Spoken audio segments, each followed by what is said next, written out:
오늘 우리가 함께할 이야기는 많은 분들이 가장 고민하고 있는 불안한 노후에 대한 이야기입니다. 지금 이 순간 머릿속에 떠오르는 질문이 있을 거예요. 내 미래는 정말 안전할까? 지금 내가 제대로 살고 있는 걸까? 특히 60대를 넘어서면서 이 불안감은 더욱 커집니다. 은퇴 후 남은 인생, 과연 내가 지금 제대로 준비하고 있는 걸까요? 오늘 저는 5개의 이야기를 통해 여러분께 충격적이고 뼈아픈 진실을 말씀드리겠습니다. 바로 60대 이후 절대 하지 말아야 할 5가지 치명적인 실수에 대해서요. 여러분, 노후의 행복은 내가 오늘 어떤 선택을 하느냐에 달려 있습니다. 영상 마지막에는 희망 가득한 메시지도 준비했으니까 끝까지 함께 해주세요. 구독과 좋아요는 사랑입니다. 그럼 첫 번째 이야기로 바로 들어가 볼까요? 첫 번째, 자녀에 대한 무한 희생. 첫 번째 이야기는 서울 강북구에 사시는 76 김명자 할머니의 이야기입니다.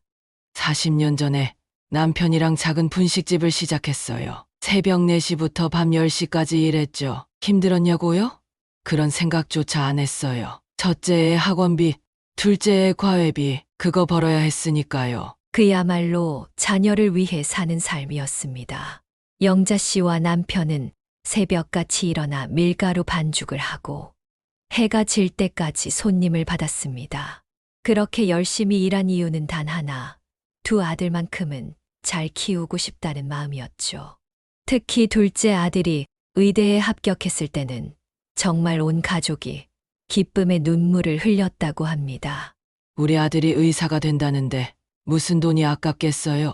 그땐 정말 모든 걸 내주고 싶었죠.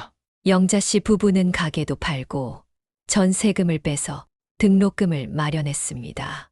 남편이랑 매일 밤 늦게까지 계산기를 두드렸어요. 이 돈이면 몇 년은 버틸 수 있겠다 하면서요. 그런데 그게 끝이 아니더라고요. 기숙사비에 교재비에 생활비까지 뭐든 다 보내줬어요. 그렇게 몇 년을 더 버티며 2 아들을 모두 결혼시키고 독립시킨 뒤 영자 씨 부부에게 남은 것은 무엇이었을까요? 영자 씨의 손에는 이제 매달 나오는 기초연금 50만 원뿐이었습니다. 그나마 둘째 아들은 강남에서 성형외과를 운영하며 바쁜 나날을 보내고 첫째 아들은 캐나다로 이민을 가서 1년에 한 번 보기도 어려웠죠. 그러던 어느 날 남편이 뇌경색으로 쓰러졌습니다. 남편이 갑자기 쓰러졌는데 그날이 아직도 생생해요. 가슴이 쿵쾅거리고 손이 떨리더라고요. 응급실에 가야 하는데 병원비가 얼마나 나올지 걱정이 앞섰어요. 그날 영자 씨는 둘째 아들에게 전화를 걸었습니다. 아들아, 아빠가 쓰러지셨다. 병원비가 걱정이 돼서 그런데 좀 도와줄 수 있겠니? 하지만 돌아온 대답은 무척 냉정했습니다. 엄마, 나 지금 바빠요. 나중에 다시 전화할게요. 결국 영자 씨는 응급실도 혼자 갔습니다. 그리고 그날 병원 대기실에서 이런 생각을 했다고 합니다. 내가 그동안 뭘 위해 살았나 싶더라고요. 자식들 잘 되는 것만 바라봤는데 정작 내 노후는 너무 서글프고 억장이 무너지네요. 영자 씨는 자식들을 위해 정말 모든 걸 바치셨습니다. 그 마음은 너무나도 당연하다고 많은 부모님들이 공감하실 겁니다. 하지만 영자 씨는 지금 이렇게 얘기합니다. 그때로 돌아간다면 그렇게까지는 안 했을 거예요. 우리도 조금은 이기적이었어야 했어요. 영자 씨는 복지관에서 만난 한 친구의 이야기를 들려주었습니다. 그 친구는 자식들 교육비는 적당히 도와주고 자기들 노후 자금을 꼬박꼬박 모으셨대요. 지금은 손주들 용돈도 주고 자식들이 오히려 더 자주 찾아온대요. 그 얘기를 듣는데 젊었을 때 내가 너무 무리했구나 싶더라고요. 여러분, 부모의 희생이 꼭 자녀의 행복으로 이어지는 건 아닙니다. 오히려 부모님이 경제적으로 여유롭고 건강하게 지내시는 모습을 보는 것이 자녀들에게 더 큰 안심을 줄 수 있습니다. 희생보다는 지원, 그리고 자녀와 부모가 함께 균형 잡힌 관계를 만들어가는 것이 중요합니다. 영자 씨처럼 자녀에게 모든 걸 쏟아부으면 정작 노후를 지킬 자금이 부족해집니다. 결국 노후의 불안정은 부모뿐 아니라 자녀에게도 부담으로 돌아갈 수 있습니다. 그리고 그러한 무조건적인 지원은 자녀가 경제적으로 독립하고 스스로 서는 능력을 약화시킬 수 있습니다. 자녀는 스스로 노력하고 책임지는 법을 배워야 합니다. 부모는 본인의 희생으로 경제적, 정신적으로 고통받고 자녀는 부모님의 지나친 기대와 의존을 부담으로 느낄 수 있습니다. 여러분, 자녀 사랑은 이렇게 하면 현명하다고 합니다. 자녀를 돕는 건 좋지만 자신의 노후 자금은 반드시 따로 떼어두세요. 자녀의 학업이나 결혼을 지원하더라도 본인의 재정 상태를 우선적으로 고려하세요. 자녀에게 경제적 독립심을 길러주세요. 자녀가 어릴 때부터 스스로 경제를 관리하는 법을 가르쳐 주세요. 용돈을 주는 대신 예산을 짜고 저축과 지출을 관리하는 습관을 만들어주는 것도 좋습니다. 부모의 지원에 대한 개념을 명확히 하세요. 자녀가 요청할 때마다 무조건 도와주는 것이 아니라 필요에 따라 적절히 지원하세요. 자녀가 본인의 능력으로 해결할 수 있는 문제는 스스로 해결하게 하는 것도 중요합니다. 자녀와 대화하세요. 부모님의 상황을 솔직하게 이야기하고 자녀와 상호 이해를 바탕으로 관계를 만들어 가세요. 경제적인 도움을 줄 수 없는 상황이라면 감정적으로도 충분히 위로하고 소통하세요. 영자 씨는 복지관에서 만난 친구와 이야기를 나눈 뒤 조금씩 변화를 시작했습니다. 지금은 자식들한테 기대하지 않으려고 노력해요. 대신 남편이랑 같이 산책도 하고 복지관에서 요가도 배우고 있어요. 요즘은 그런 게 더 즐겁더라고요. 최근에는 복지관에서 소일거리로 만든 수공예품을 팔기 시작하셨다고 합니다. 큰 돈은 아니지만 제 손으로 뭔가를 해서 번 돈이잖아요. 그게 참 뿌듯해요. 자식들한테 손 벌리지 않아도 되니까 더 마음이 편안해졌어요. 영자 씨는 지금도 자녀들을 사랑하지만 이제는 본인과 남편을 위한 시간을 더 많이 가지기로 결심하셨다고 합니다. 우리가 행복해야 자식들이 더 행복해질 수 있다는 걸 이제야 알았어요. 여러분은 어떻게 생각하시나요? 혹시 자녀를 위해 너무 많이 희생하고 계신가요? 아니면 영자 씨처럼 새로운 선택을 하신 경험이 있으신가요? 여러분의 생각과 이야기를 댓글로 남겨주세요. 다른 분들에게도 큰 도움이 될 거예요. 부모로서 자녀를 사랑하는 마음은 당연하지만 사랑에도 현명함이 필요하다는 걸 잊지 마세요. 여러분의 노후는 여러분 스스로 지켜야 합니다. 두 번째, 투자라는 이름의 도박. 부산 해운대에 사시는 박민수 씨 이야기를 들려드리겠습니다. 민수 씨는 33년간 한 회사에서 성실히 일한 후 정년 퇴직했습니다. 퇴직금으로 2억 원이라는 목돈을 받았죠.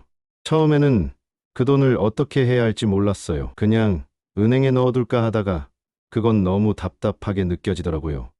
민수 씨의 고민은 우리 대부분이 겪는 문제입니다. 퇴직 후 목돈이 생기면 이 돈을 어떻게 불릴 수 있을까를 고민하게 되죠. 하지만 바로 여기서 조심해야 합니다. 민수 씨는 골프 모임에서 만난 지인을 통해 부동산 투자를 알게 되셨습니다. 그분이 그러더라고요. 지금 부동산 시장이 계속 오르니까 무조건 넣기만 하면 돈을 번다라고요. 저도 그 말에 솔깃했죠. 당시 부동산 시장은 뉴스마다 영끌이라는 단어가 나올 만큼 뜨거운 분위기였습니다. 민수 씨는 결국 퇴직금 2억에 대출 3억을 더해 지방의 오피스텔 2채를 구매했습니다. 전문가라는 사람이 이 지역은 곧 개발되니까 집값이 2배로 뛸 거다. 매달 임대료로 대출이자를 갚으면 된다라고 말하더라고요. 저는 그 말을 그대로 믿었죠. 하지만 현실은 예상과 너무 달랐습니다.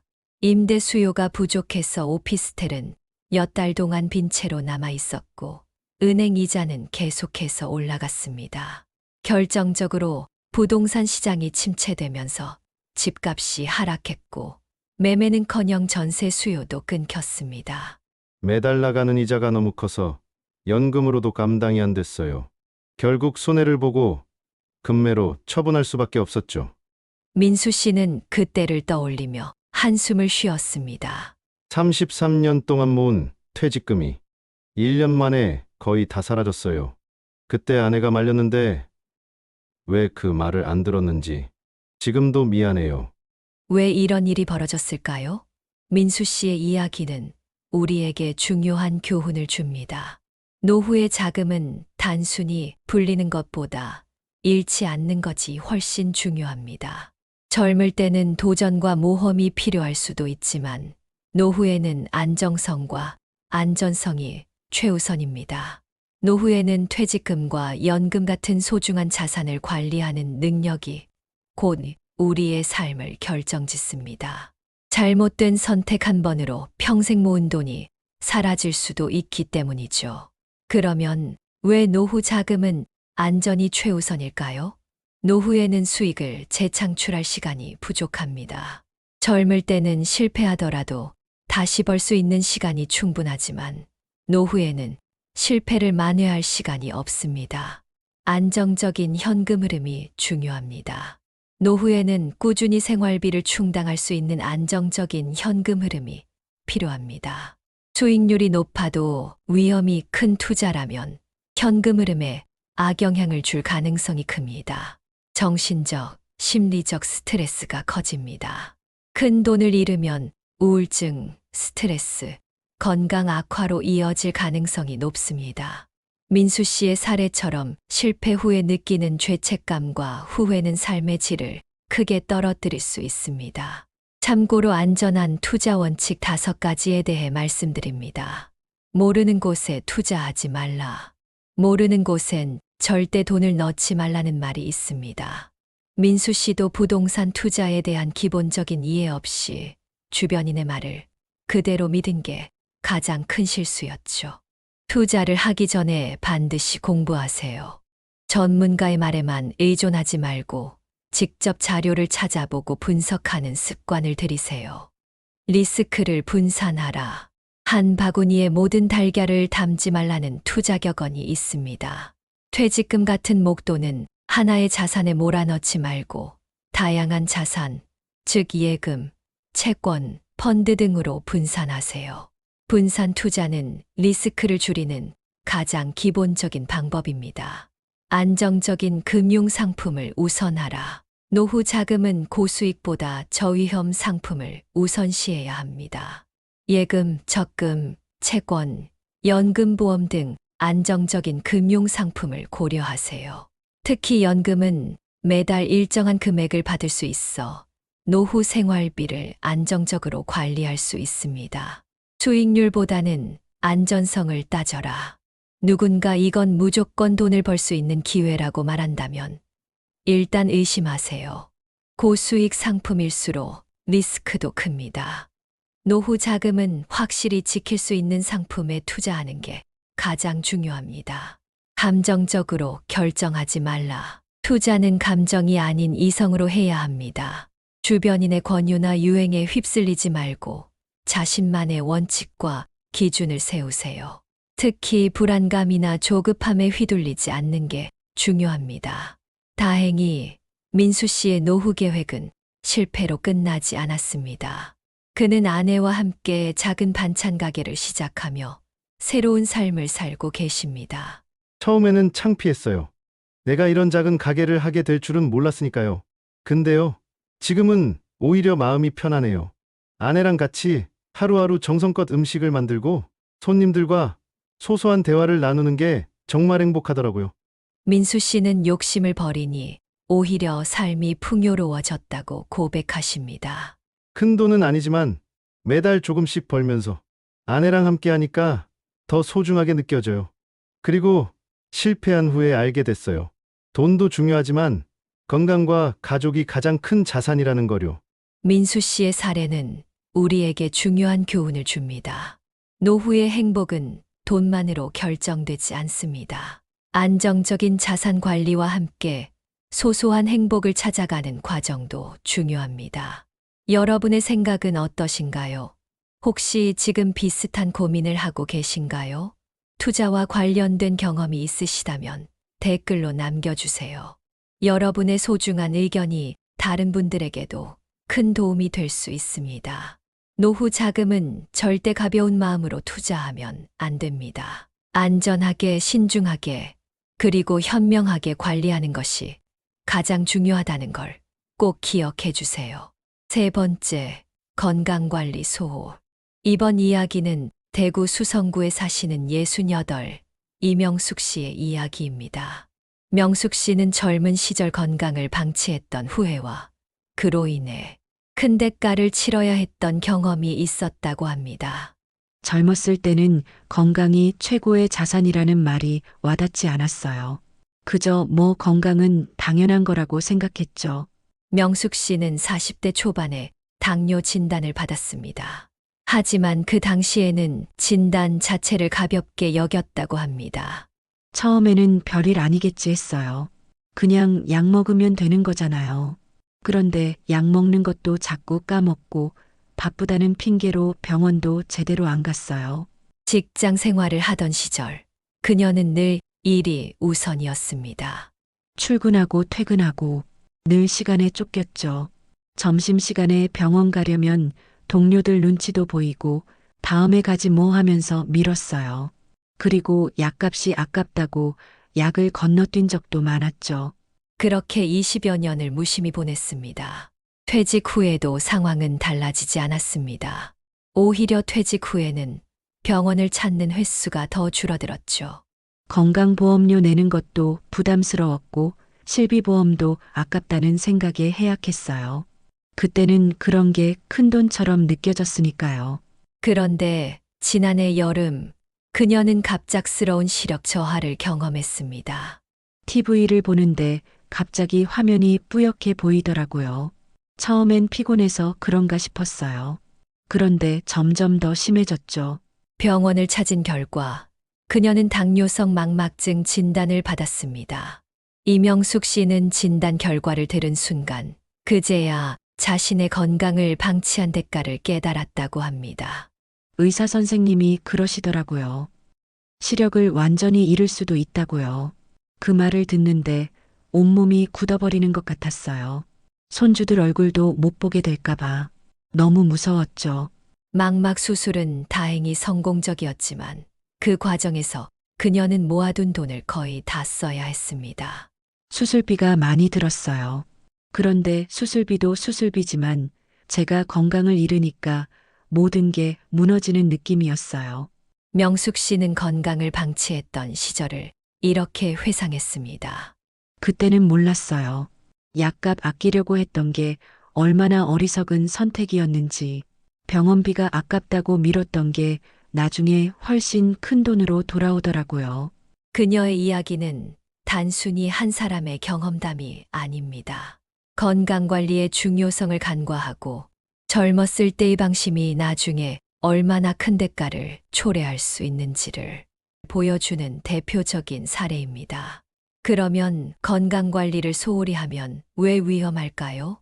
질병은 초기에 관리할수록 비용과 시간이 적게 듭니다. 당뇨, 고혈압 같은 만성질환은 초기에 적절히 관리하면 합병증을 예방할 수 있습니다. 하지만 이를 방치하면 나중에 큰 병으로 발전해 치료비가 천문학적으로 늘어나게 됩니다.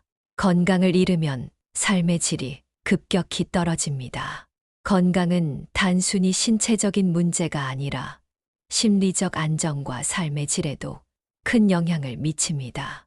몸이 아프면 자유롭게 활동할 수 없고 우울증과 고립감으로 이어질 가능성이 높아집니다. 노후의 재정을 위협합니다. 건강을 잃으면 의료비로 인해 노후 자금이 빠르게 고갈될 수 있습니다. 명숙 씨처럼 젊은 시절의 방심이 나중에 노후 자금 전체를 위협하는 결과로 이어질 수 있습니다. 참고로 건강관리를 위한 5가지 실천법을 알려드릴게요. 꼭 실천해 보셨으면 좋겠습니다. 정기검진을 생활화하세요. 건강검진은 귀찮고 돈 낭비다라고 생각하시는 분들이 많습니다. 하지만 정기검진은 가장 저렴하고 효과적인 투자입니다. 병을 조기에 발견하면 치료비를 최소화할 수 있고 더 건강한 삶을 살 수 있습니다. 1년에 한 번 최소한 혈압, 혈당, 콜레스테롤, 그리고 주요 암 검진은 꼭 받으세요. 약물 복용을 철저히 지키세요. 약을 거르지 않고 꾸준히 복용하는 것만으로도 만성질환의 진행을 크게 늦출 수 있습니다. 의사가 처방한 약은 단순히 증상을 완화하는 게 아니라 합병증을 예방하는 역할도 합니다. 규칙적인 운동을 시작하세요. 운동은 가장 저렴하면서도 효과적인 건강관리 방법입니다. 걷기, 스트레칭, 가벼운 근력 운동 등 자신에게 맞는 운동을 꾸준히 실천하세요. 하루 30분, 일주일에 5번 이상 걷는 것만으로도 심혈관 질환의 위험을 크게 낮출 수 있습니다. 균형 잡힌 식단을 유지하세요. 당뇨나 고혈압이 있는 분들은 특히 식단 관리가 중요합니다. 나트륨 섭취를 줄이고 채소와 단백질 중심의 균형 잡힌 식사를 하세요. 가공식품과 당분이 많은 음식을 피하는 것도 필수입니다. 마지막으로 스트레스 관리를 잊지 마세요. 스트레스는 건강에 악영향을 미치는 가장 큰 요인 중 하나입니다. 취미 활동, 명상, 가족과의 시간 등을 통해 스트레스를 줄이고 마음의 안정을 유지하세요. 명숙 씨는 망막 수술 이후 삶의 방식을 완전히 바꾸셨습니다. 이제는 매일 아침 6시면 일어나요. 동네 한 바퀴를 꼭 돌죠. 처음엔 혼자 걷는 게 심심했는데 이웃들과 같이 걷기 시작하면서 오히려 재미있더라고요. 그녀는 동네 당뇨 환자 모임에도 참여하며 같은 고민을 가진 사람들과 정보를 나누고 힘이 되어주고 있습니다. 거기서 만난 분들이랑 식이요법 정보도 공유하고 서로 격려도 해요. 건강해질수록 제 삶이 더 풍요로워지는 걸 느껴요. 특히 명숙 씨는 정기검진의 중요성을 강조합니다. 이제는 3개월마다 꼭 검진을 받아요. 비용이 들어도 시간이 걸려도 그게 결국 가장 저렴한 투자라는 걸 깨달았거든요. 여러분의 건강은 안녕하신가요? 혹시 여러분도 건강은 당연한 것이라 생각하고 방심하고 계시진 않나요? 아니면 명숙 씨처럼 큰 깨달음을 얻고 건강관리를 시작하신 경험이 있으신가요? 여러분의 생각과 경험을 댓글로 남겨주세요. 다른 분들에게도 큰 도움이 될 수 있습니다. 건강은 돈으로 살 수 없는 가장 소중한 자산입니다. 여러분의 몸은 여러분 자신이 책임져야 한다는 사실을 꼭 기억하세요. 4번째, 고립된 생활. 이번에는 인천 연수구에 사시는 최병철 씨의 이야기입니다. 병철 씨는 올해 73, 은퇴 전까지 대기업에서 40년 가까이 근무했습니다. 회사에서는 항상 바쁘게 일하며 일밖에 모르는 사람으로 통했지만 정작 퇴직 후에는 그 일만 하던 삶이 큰 문제로 다가왔다고 합니다. 처음에는 정말 좋았어요. 퇴직하자마자 드디어 쉴 수 있겠구나 싶더라고요. 그동안 못 본 드라마도 보고 늦잠도 자고 처음 몇 달은 그게 너무 행복했죠. 하지만 그 행복은 오래가지 않았습니다. 한두 달 지나니까 뭐랄까 아침에 눈 뜨는 게 점점 부담스러워졌어요. 회사에 다닐 때는 늘 뭔가를 해야 했는데 답작이 할 일이 없으니까 얘가 뭐하고 있는 건가 싶더라고요. 그는 점점 아침에 일어나도 옷을 갈아입지 않고 하루 종일 잠옷 차림으로 지내는 날이 많아졌습니다. 누가 초인종을 눌러도 나가기가 싫었어요. 배달 음식 시키는 것도 귀찮아서 그냥 대충 집에 있는 걸로 때우고. 병철 씨의 일상은 그렇게 점점 바깥 세상과 단절되기 시작했습니다. 아내가 장 보러 가자고 해도 귀찮아서 안 간다고 하고 맨날 직장 동료들이 연락을 해도 그냥 모른 척했어요. 굳이 왜 만나야 하지? 이런 생각이 들더라고요. 하루 종일 TV 앞에 앉아 있는 생활이 반복되면서 밤낮이 바뀌고 식사 시간도 불규칙해졌습니다. TV를 보면서 세상을 비관하기도 했어요. 뉴스에서 나쁜 소식만 들리니까 이제 내 인생도 여기까지인가 하는 생각이 들더라고요. 그의 이런 생활은 1년 넘게 계속됐습니다.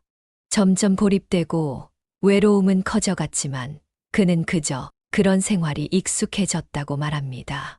병철 씨의 고립된 생활은 한 사건을 계기로 끝나게 됩니다. 어느 날 아내가 쓰러졌어요. 병원에서 과로 때문이라고 하더라고요. 그런데 그때 알았어요. 내가 집에서 아무것도 안 하니까 아내가 모든 걸 혼자 떠안고 있었던 거예요. 집안일도 경제적인 걱정도 내가 얼마나 이기적이었는지 그때 깨달았어요. 그날 이후 그는 조금씩 변화를 시도하기 시작했습니다. 우선 아침에 일어나면 옷부터 제대로 갈아입기 시작했어요. 그리고 면도도 하고 밥도 제 손으로 차려 먹고 작은 것부터 바꿔보자고 생각했죠. 그러던 어느 날 아파트 게시판에서 시니어 탁구 동호회 모집 공고를 보게 되었습니다. 처음에는 내가 무슨 탁구야 싶었어요. 하지만 아내가 적극적으로 권유하더라고요. 결국 첫 모임에 나가보기로 했죠. 탁구 동호회에 처음 나간 날, 그는 두려움과 설렘이 뒤섞였다고 합니다. 처음엔 너무 어색했어요. 다들 이미 친해져 있는 것 같고 내가 끼어들 자리가 없을 것 같더라고요. 그런데 놀랍게도 다들 따뜻하게 맞아주셨어요. 알고 보니 그분들도 저처럼 퇴직 후에 고립감을 느끼다가 동호회에 나온 분들이 많았더라고요. 탁구를 시작한 지 몇 달 만에 그의 삶은 완전히 달라졌습니다. 일주일에 3번씩 모임이 있거든요.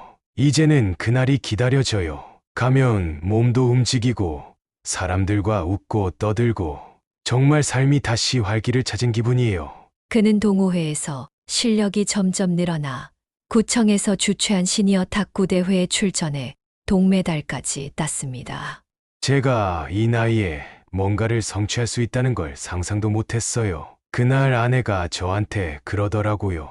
당신이 이렇게 달라질 줄 몰랐다고요. 그 말을 듣는데 눈물이 나더라고요. 최근에는 동호회의 총무를 맡아 새로 가입한 분들을 맞이하는 역할도 하고 있습니다. 얼마 전에 처음 오신 분한테 저도 처음엔 망설였다고 말해드렸더니 그분이 많이 안심하시더라고요. 그분 표정을 보면서 1년 전 제 모습이 떠올랐어요. 병철 씨의 이야기는 단순히 한 사람의 경험이 아닙니다. 퇴직 후 고립된 생활로 인해 많은 분들이 우울증, 무기력증을 겪고 있습니다. 왜 고립된 생활이 위험할까요? 고립된 생활은 우울증과 불안증을 유발할 가능성이 높습니다. 인간은 사회적 동물이기 때문에 다른 사람들과의 교류가 부족하면 심리적으로 불안정해질 수 있습니다. 고립된 생활은 신체 활동의 부족으로 이어질 수 있습니다. 이는 비만, 심혈관 질환, 당뇨 등의 만성 질환을 유발할 수 있습니다. 사람들과의 교류가 줄어들면 점점 세상과 멀어지는 느낌을 받게 됩니다. 이는 자존감 하락과 무기력으로 이어질 수 있습니다. 이러한 고립된 생활에서 벗어나는 방법을 알려드릴게요. 규칙적인 일상을 만들어라. 아침에 일어나 옷을 갈아입고 일정한 시간에 식사하고 가벼운 운동을 하는 등 규칙적인 생활을 유지하세요. 단순한 행동이라도 일상의 활기를 불어넣을 수 있습니다.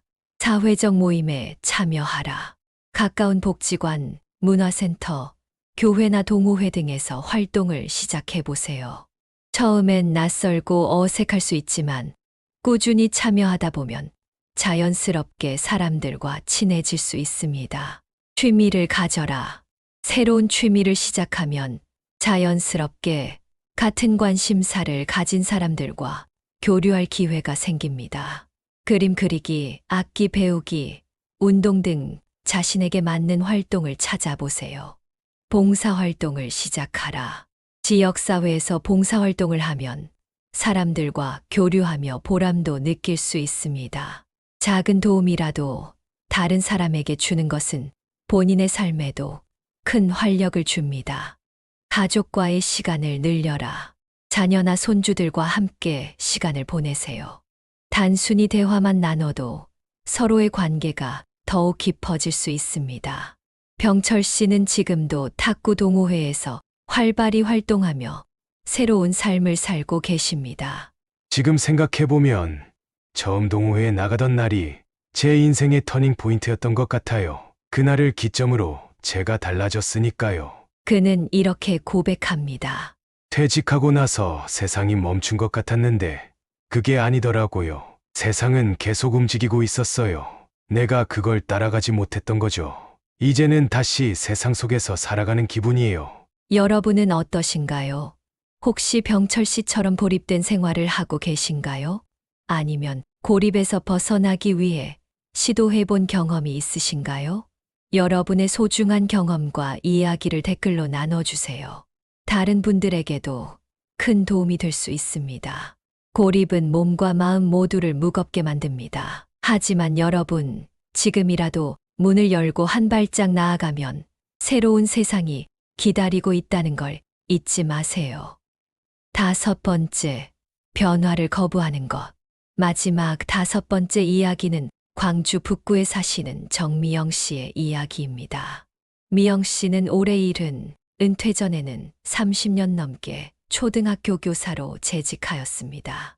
교단에서는 학생들을 가르치며 늘 자신감 넘치던 성격이었지만 은퇴 후에는 변화하는 세상에 적응하지 못해 큰 어려움을 겪었다고 합니다. 미영 씨는 은퇴 후에도 자신만의 방식대로 살아갔다고 합니다. 나는 내 방식대로 살면 되는 줄 알았어요. 스마트폰, 그런 거 없어도 살았고, 앞으로도 없어도 된다 싶었죠. 그게 제 고집이었어요. 나이 들어서 뭘 또 배우냐. 지금까지 잘 살아왔는데, 굳이 바꿀 필요 있나? 이런 고집은 그녀의 일상에서 큰 문제로 이어졌습니다. 몇 년 전 미영 씨는 은행에서 큰 불편함을 겪었다고 합니다. 통장 정리를 하러 갔는데 공인인증서가 없다고 하더라고요. 창구에서 처리하려고 했더니 수수료가 몇 배나 비쌌어요. 은행원이 스마트폰 뱅킹을 권유했는데 그 말에 화가 나더라고요. 그날 그녀는 은행원을 향해 이렇게 말했다고 합니다. 이렇게 오래 거래했는데 나 같은 노인은 차별하는 거야? 하지만 그날 이후로 은행 업무를 볼 때마다 불편함이 쌓여갔습니다. 코로나가 터지면서 그녀는 더 큰 위기를 맞이했습니다. 식당이나 마트에서 QR코드 인증을 요구받을 때마다 혼란스러웠습니다. QR코드. 그게 뭔지도 몰랐어요. 직원들이 와서 할머니, 여기 찍으세요 하면서 핸드폰을 들이대는데 너무 자존심 상하더라고요. 마트에서도 현금 결제를 거부하고 카드나 모바일 결제만 받는 일이 늘어나자 그녀는 점점 세상에서 뒤처지는 기분을 느꼈습니다. 현금이 있는데도 식품을 못 사는 날이 올 줄은 몰랐어요. 그때 처음으로 생각했죠. 이렇게 살다가는 큰일 나겠다고요. 하지만 미영 씨에게 가장 큰 상처는 가족들과의 소통 단절이었습니다. 손주들 얼굴이 보고 싶어서 전화하면 딸이 그러더라고요. 엄마, 카톡으로 하세요. 그런데 저는 카톡을 못하니까 결국 손주 얼굴 보는 건 명절에나 가능했죠. 손주들이 보내주는 사진이나 영상을 피처폰으로는 제대로 볼 수 없었답니다. 손주들이 상을 받았다고 해서 축하하고 싶었는데 문자로 보내는 것도 어려웠어요. 내가 이렇게 세상과 멀어지고 있구나 싶더라고요. 그런 미영 씨에게 변화가 찾아왔습니다. 그 계기는 복지관을 방문하면서부터였습니다. 복지관에 갔더니 저보다 나이가 더 많으신 분들이 스마트폰으로 유튜브를 보고 계시더라고요. 80대 할머니가 요리 영상을 보고 따라 하시는 걸 보고 충격을 받았어요. 그날 깨달았죠. 내가 꼰대였구나 싶었어요. 그녀는 용기를 내어 복지관에서 진행하는 스마트폰 기초 강좌에 등록했습니다. 처음에는 너무 어려웠어요. 손가락이 조금만 떨려도 이상한 데를 눌러버리고 와이파이를 꺼서 수업을 못 들은 적도 있었죠. 그런데 선생님이 정말 친절하게 가르쳐 주셨어요. 3개월의 강좌를 마친 뒤 미영 씨의 삶은 완전히 달라졌습니다. 이제는 카톡으로 손주들이랑 매일 대화해요. 영상통화로 얼굴도 보고 손주가 학교에서 상 받은 날에는 제가 먼저 축하 스티커도 보내줬어요. 손주가 그러더라고요. 할머니 완전 센스쟁이라고요. 그녀는 은행 업무도 이제는 척척 해내고 있습니다.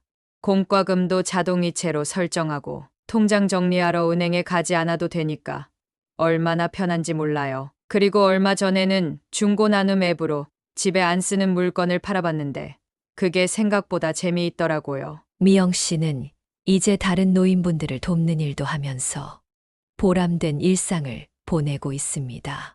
복지관에서 보조 강사로 활동하고 있어요. 저처럼 스마트폰이 두려우셨던 분들한테 저도 처음엔 더 못했어요 하면서 용기를 드리죠. 제가 변화를 두려워했던 과거의 모습이 생각나서 더 잘 도와드리고 싶어요. 미영 씨의 이야기는 우리에게 중요한 교훈을 줍니다. 변화를 두려워하고 거부하는 태도는 결국 스스로를 고립시키고 세상과 멀어지게 만듭니다. 왜 변화를 받아들여야 할까요? 세상은 계속 변화하고 있기 때문입니다. 세상이 빠르게 변화하는 만큼 우리도 그 흐름에 맞춰 적응해야 합니다. 변화를 거부하면 점점 더 많은 불편함을 겪게 되고 세상과 단절될 수 있습니다. 새로운 기술은 삶을 편리하게 만듭니다. 스마트폰, 인터넷 뱅킹, QR코드 등 새로운 기술은 우리의 일상을 훨씬 편리하게 만들어줍니다. 이를 활용하면 시간을 절약하고 더 많은 가능성을 열 수 있습니다. 변화를 받아들이면 자신감이 생깁니다. 새로운 것을 배우고 익히는 과정에서 성취감을 느낄 수 있습니다. 이는 삶의 활력을 높이고 스스로에 대한 자부심을 키워줍니다. 그러면 변화를 두려워하지 않는 5가지 방법을 알려드릴게요. 한번 실천해 보세요. 작은 변화부터 시작하세요. 한꺼번에 많은 것을 배우려고 하면 부담이 될 수 있습니다. 먼저 스마트폰에서 사진 찍기나 문자 보내기 같은 간단한 기능부터 시작해 보세요. 주변의 도움을 받으세요. 가족이나 친구, 복지관 강사 등에게 도움을 요청하세요. 누군가의 도움을 받는 것은 결코 부끄러운 일이 아닙니다. 배움의 즐거움을 느껴보세요. 배우는 과정을 부담스럽게 생각하지 말고 새로운 것을 익히는 즐거움으로 받아들이세요. 실수를 해도 괜찮습니다. 처음엔 누구나 서툴기 마련이니까요. 기술을 통해 가족과 더 가까워지세요. 손주들과 카톡으로 대화하거나 영상통화를 하면 자연스럽게 가족과의 관계가 더 돈독해질 수 있습니다. 봉사활동이나 강좌에 참여하세요. 지역 복지관이나 문화센터에서 제공하는 프로그램에 참여해 보세요. 다른 분들과 함께 배우면 동료애와 재미를 느낄 수 있습니다. 미영 씨는 변화를 받아들인 후 삶이 얼마나 달라졌는지 이렇게 이야기합니다. 처음엔 정말 두려웠어요.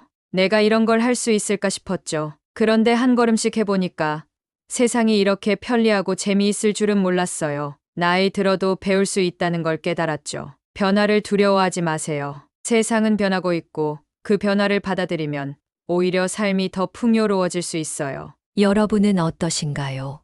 혹시 변화를 거부하다가 불편함을 겪으셨던 적이 있으신가요?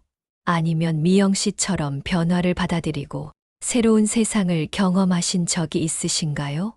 여러분의 소중한 이야기를 댓글로 나눠주세요. 다른 분들에게 큰 도움이 될 수 있습니다. 여러분, 변화를 두려워하지 말고 새로운 세상에 한 발짝 나아가 보세요. 여러분의 삶이 더 풍요롭고 편안해질 수 있습니다. 여러분, 우리는 흔히 60대 이후는 인생의 황혼기라고 말합니다. 하지만 60대는 끝이 아니라 새로운 시작입니다. 이제까지 치열하게 살아오신 여러분은 그 누구보다도 강한 분들이고 앞으로의 삶을 더 아름답게 만들어갈 힘을 가진 분들입니다. 늦었다고 생각하지 마세요. 지금까지의 삶에서 크고 작은 실수를 했더라도 괜찮습니다.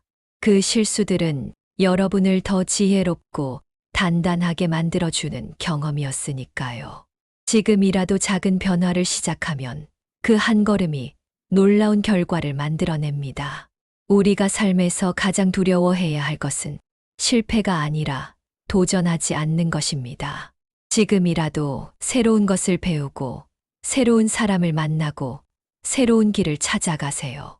어제까지는 불가능해 보였던 일이 오늘 여러분의 용기로 인해 가능해질 수 있습니다. 60대는 황혼기가 아니라 황금기입니다. 60대는 더 이상 과거를 돌아보며 후회할 시기가 아닙니다.